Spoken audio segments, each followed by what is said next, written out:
Okay, hello everyone, and welcome to our first Masterclass series with Askle. We're really excited to have everyone here. I'm just wondering whether we should give it a few minutes. Do we want to? No, we'll just kick on. So welcome to our first ever Masterclass series with the beautiful Rosie.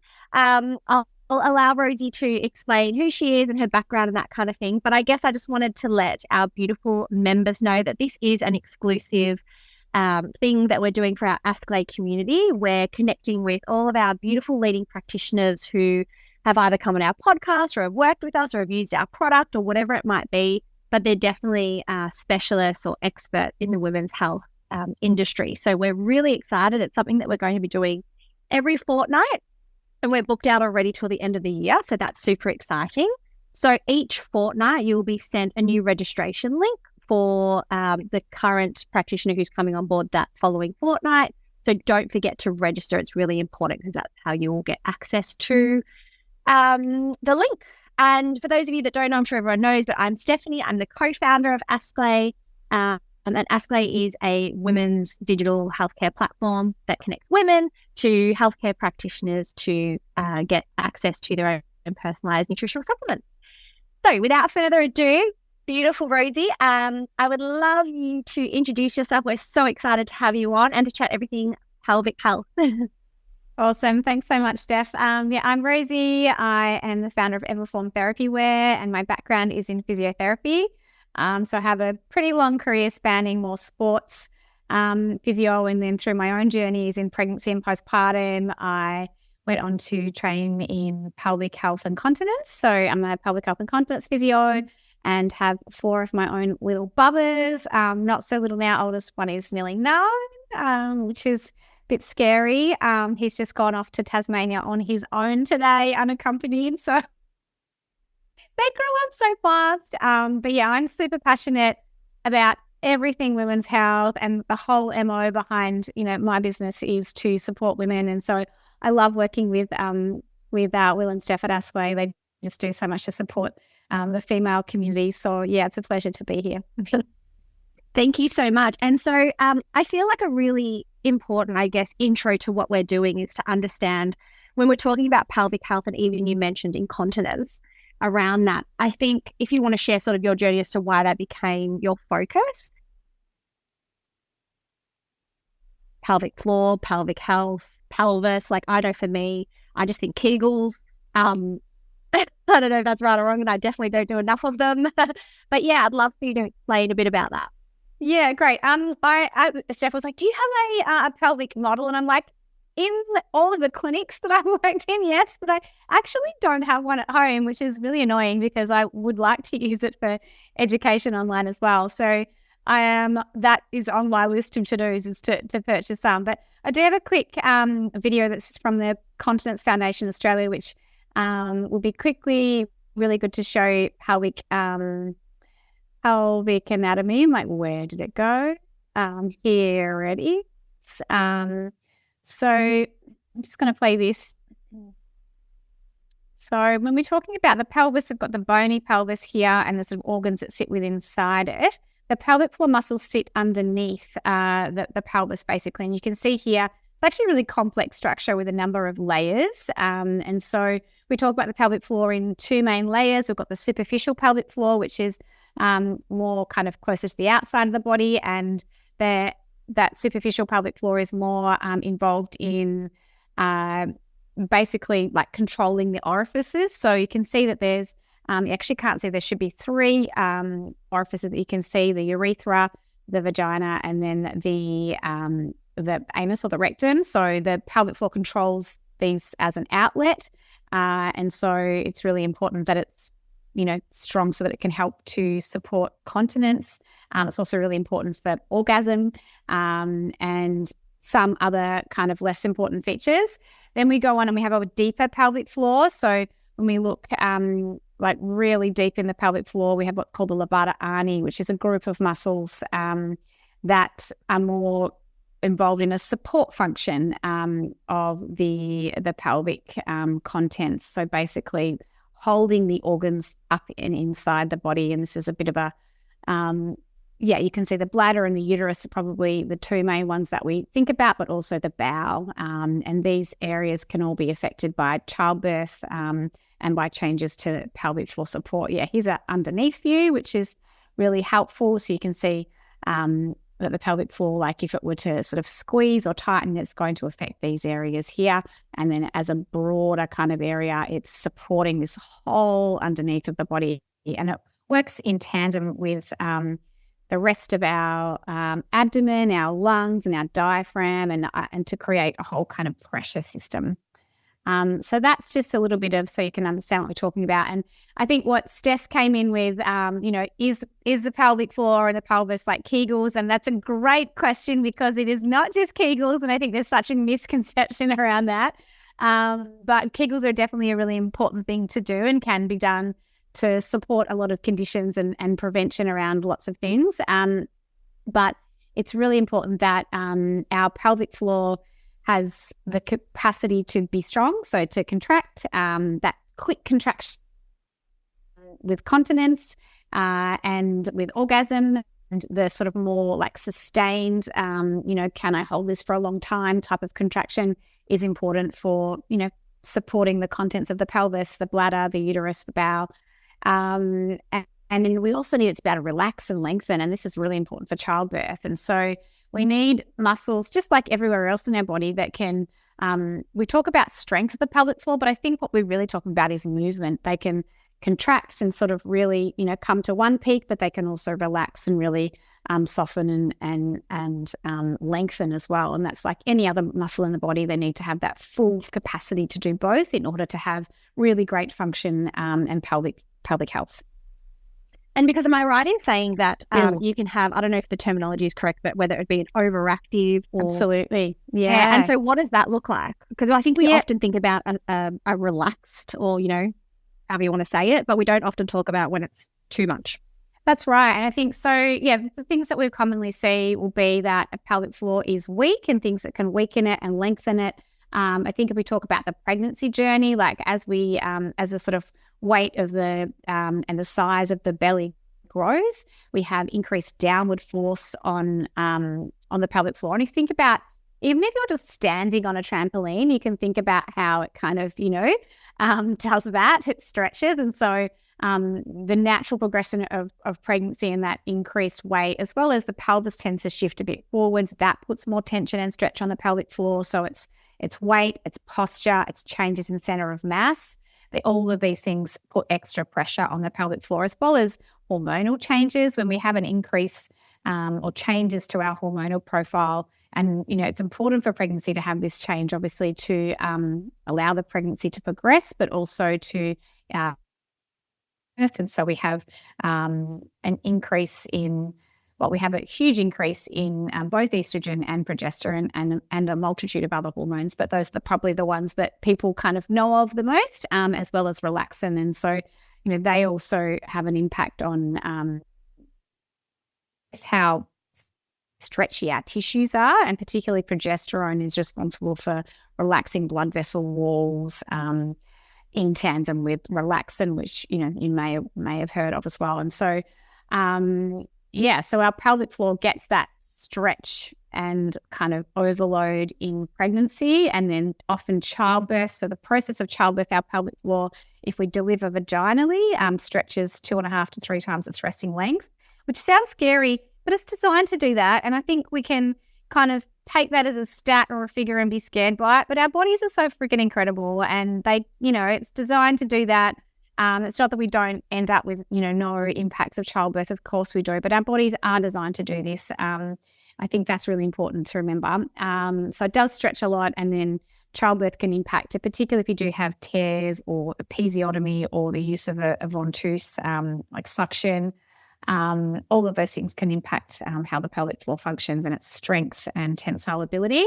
But then equally, if we give birth via cesarean section, we're not necessarily, for a lot of women, it's not planned. We go through some labor and we have a certain amount of dilation. So we have some pressure on the pelvic floor, and we've also given birth via surgery. And so what then happens is our tissues, when we whenever we have an injury in the body, our body knits the tissues back together, but it doesn't create original tissue. It creates scar tissue. And so that can often end up meaning that there's less mobility. And so we end up with adhesions, I guess slightly different tensile and contractile properties of the tissue in that area. And what we tend to find is our pelvic floor is a continuation of this deep fascia and connective tissue that starts at like the back of our head and goes down the front of our body, deep abdominal into our pelvic floor and groin area, all the way down the inside of our legs to our feet. Like the body is so incredible. It's all connected. And then when we have an abdominal surgery, we're cutting through that tissue, but it's like it's not this big, it's this big. And so what we end up with is quite often is that tight or that overactive pelvic floor after a cesarean section birth, which you're like, what the hell? Like, so there's they might have got, if you've gone through and labored some, then you're going to have some pelvic floor effect anyway. If you've gone and had a planned cesarean section, then you're still going to have tissue changes. And so you don't get out of it scot-free either way, unfortunately. And so we do find that women who've had a C-section can still have incontinence because they've got that tight and overactive pelvic floor. And so what I was talking about before is in order for the pelvic floor to do its all of its functions, so support, continence, helping with maintaining pressure in the abdomen, it needs to be able to contract, it needs to be able to relax. And so if it's, for whatever reason, sometimes it's because of post-cesarean section, it can be, I feel like there's like a personality type, like which I'm included in this, who, that type A personality, you tend to be more likely, your Pilates and yoga instructors, your fitness instructors all have that really tight pelvic floor because they're doing Kegels all day long. And so, then, if it's not able to do both that contraction and that relaxation, that can affect the continence mechanism as well. Because if we think about our pelvic floor needing to contract and to lift to support the urethra, the closure of the urethra and the position of the bladder, if the pelvic floor is kind of permanently kind of just here, like it's tight and it's on, it can't move anywhere. Like, so when you cough or sneeze, it's not going to be able to generate that force that it needs to because it's already, partly on. And so, yes, it can be weak. Yes, it can, we might call it high tone, but it can be both at the same time, which is also really confusing because I think the easiest way to explain that is like if the tissue is lengthened, so say it was weakened by childbirth, but you might have some sort of ongoing postural changes where your pelvis is still tipped forwards, you've got a weak core, really common after having a baby. It's kind of on stretch, and it's and then maybe it starts to try to work really hard to combat the fact that it's on stretch all the time, and so it's on stretch and it's trying really hard, and so it's weakened, lengthened, and overactive at the same time. So, it's complicated. But I guess the upshot of it, the kind of symptoms that are really common with that more high in pelvic floor would be pain, particularly pain like with penetration, so on penetration with sex. If you're getting more of a deep with sex, then it could be something else. So more likely pain at the entrance, or if that's spasming.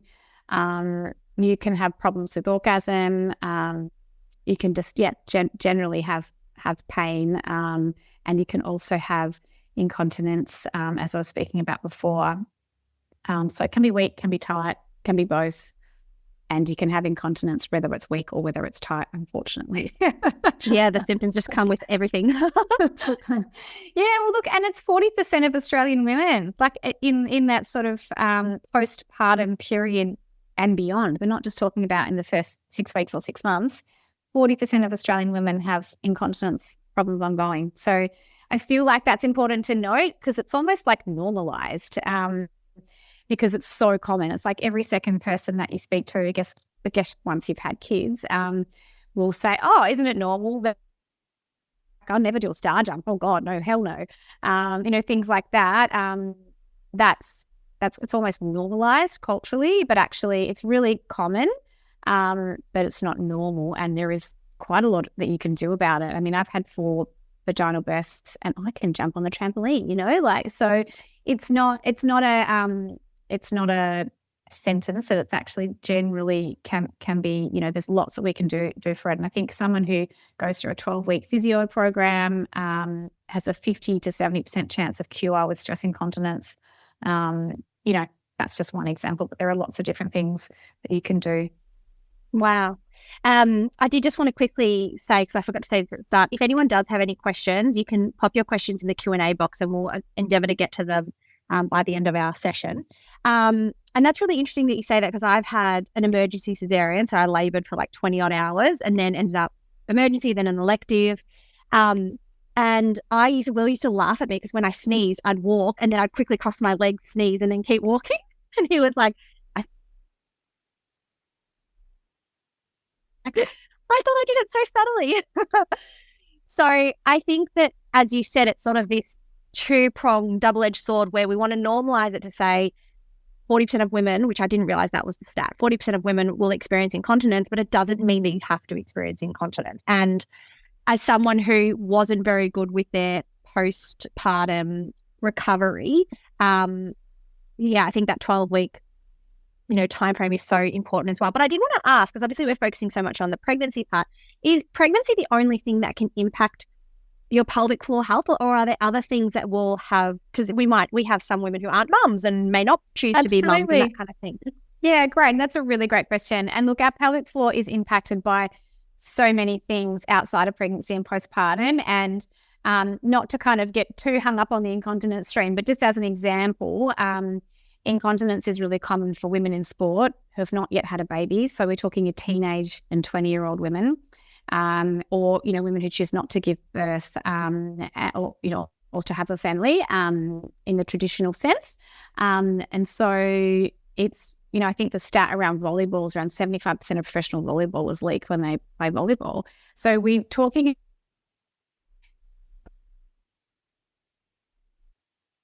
our mechanics of our bladder and bowel. And so when we jump and run and have that repetitive force, I think the analogy I love to use in my business and when I'm talking about particularly what's different about our products, for example, and the pressure management is, we think about a tube of toothpaste, and the cap at the bottom is like the pelvic floor, either childbirth or it might be repetitive, poor mechanics like really bad posture put stress on the pelvic floor because we've got that kind of downward pressure on the pelvic floor. It affects the way that we breathe. Toothpaste, the cap is a bit loosened because of repetitive trauma, childbirth, whatever it is. Squeeze the middle, cough with, anything that creates intra-abdominal pressure, which will be jumping. Where's the weakest link? It's the bottom. And so we squeeze the middle out the bottom, basically. So it doesn't have to be childbirth. Repetitive stress, poor posture, coughing is a huge one. So someone with a chronic respiratory problem, hay fever, any other sort of chronic things that cause you to cough and sneeze a lot, puts a lot of pressure. If you think about, like you were saying, you want to sneeze and cross your legs for that. So that is a really big one. Obesity. So when we are overweight,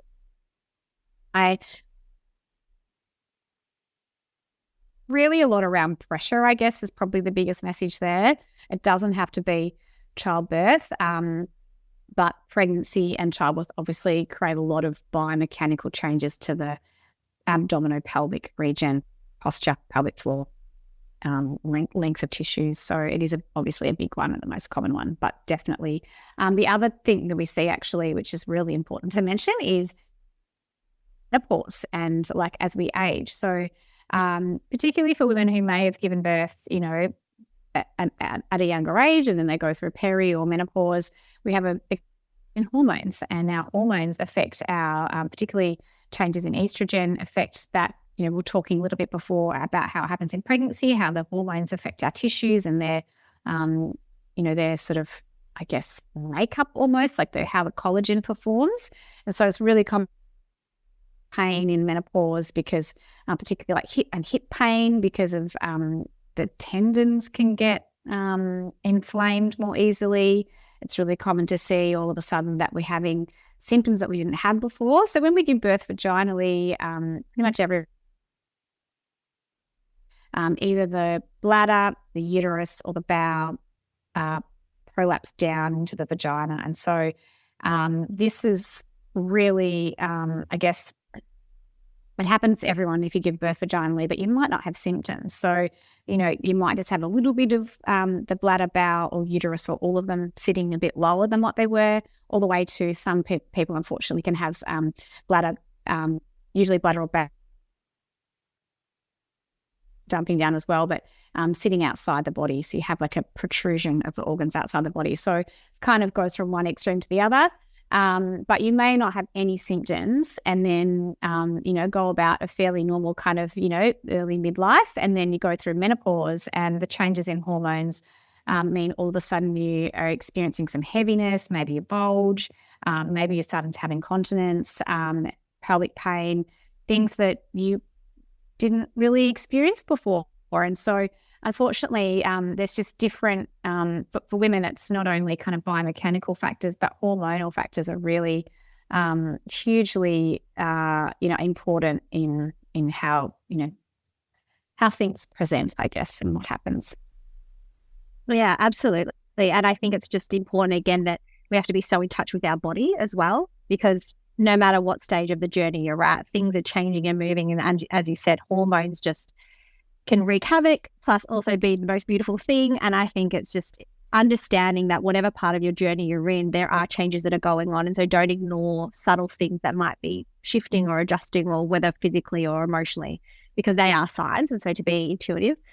We had a question women, we tend to ignore. Sorry. Oh, sorry, you go. I was going to say, I think as women, we tend to ignore pain and things like that as well. And I think the really big flag is that, like, especially after you've had a baby, or, with intercourse, or as you go getting into menopause, like, pain is common, but it's not normal, and it deserves for you to, go and see someone about it, whether it's a GP who's women's health informed, or physio, or doing what you can to go and get that looked at. Because I think as women particularly, we just put our health at the bottom of the barrel and, I'll get that looked at later, something else is more important. But it's so important that we, I'm just saying to Steph, I'm not sure how I'm going to go today, I've been a bit unwell, feeling a lot better, thankfully. But, it's often a really big warning sign when we have to wait till we get really unwell. And I think, we need to be a bit more preventative and put ourselves more to the forefront. And that's why I love what you guys are doing as well. Back to your question. But we had a question around, I haven't had a baby, but I sometimes, find that I pee a little bit when I'm running. And I think you've answered that perfectly. So hopefully that person feels like it's been answered very well. Do you want to add something? Yeah, I mean, I think there's probably a couple of things just to say there is definitely something that, you can do something about. It might be that you've heard of doing pelvic floor muscle exercise, but as we were talking about before, it might not be simply like strengthening. It might be that, particularly if you haven't had a baby, it could be more likely that you have more high tone pelvic floor, or if you've done a heap of repetitive impact type sports over your lifetime, it could be either or a combination. If it's accessible to you, going and seeing a women's health physio to get that checked out would be like the number one priority. But there are some really great online programs. You could try that to start with and see how you go. There's a great move with Mama Physio is one that I can definitely say is great. It's by Women's Health Physio that I love. There's also a great, amazing lady called Bernadette Lack, who you guys have had on your podcast as well, who does a core and floor restore program. So if seeing Women's Health Physio isn't within your realm of possibility because it's too expensive or it's not accessible, then you could start with something like that and see, if you get some results. But you definitely don't have to put up with it.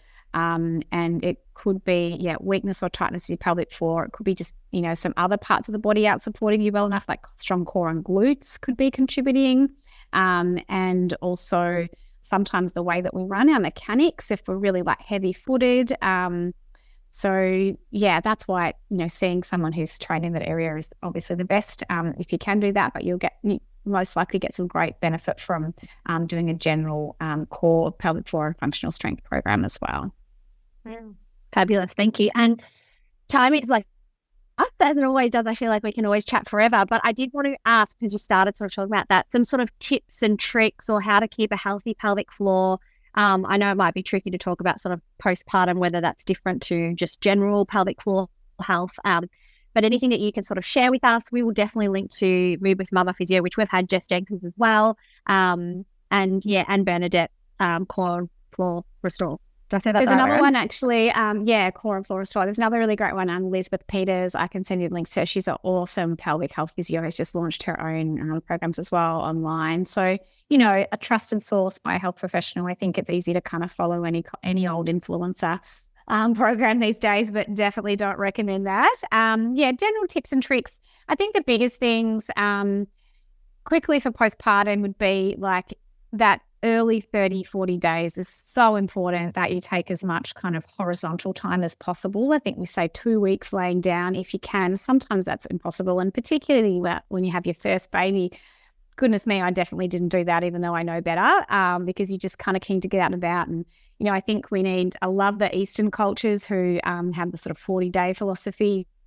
Really, the world can wait, cocooning with your baby as much as possible in those first couple of weeks.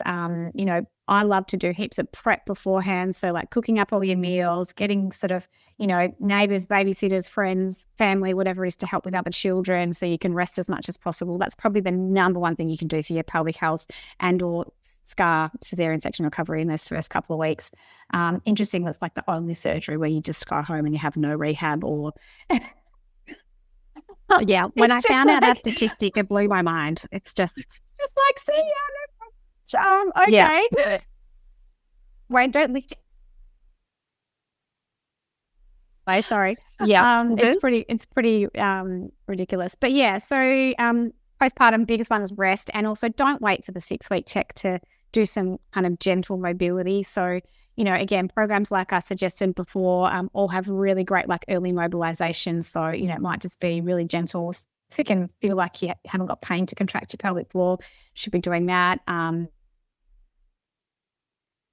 And as early as like 1 to 2 weeks. And then it's got to be a vaginal check and check pelvic floor, check for diastasis, check for abdominal separation, and check for, prolapse, incontinence, things like that.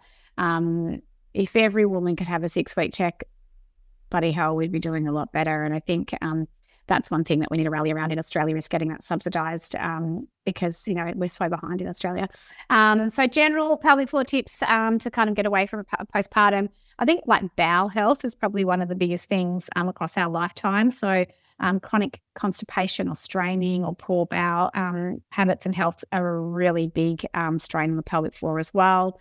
And so, making sure that you have really good bowel health, and whether that's lots of fiber, water, exercise, good posture on the toilet, not straining. It's kind of like giving birth. Ideally, you don't push, you just kind of like breathe the baby out because your body knows what to do. And so, defecating is a parasympathetic nervous system activity. It's a relax and digest activity. We shouldn't be pushing, the kind of, if you're having to do that chronically, there's something going on, and you definitely need to go and get that checked out. Sometimes when we have prolapse, particularly like a posterior wall or bowel prolapse into the vagina, the feces can have trouble kind of coming out on their own, and that can cause you to do a lot of straining. So yeah, but all those things definitely need to be checked out. Constipation that's not going away with, fluid, fiber, exercise, and, putting your feet up on a stool is a good position for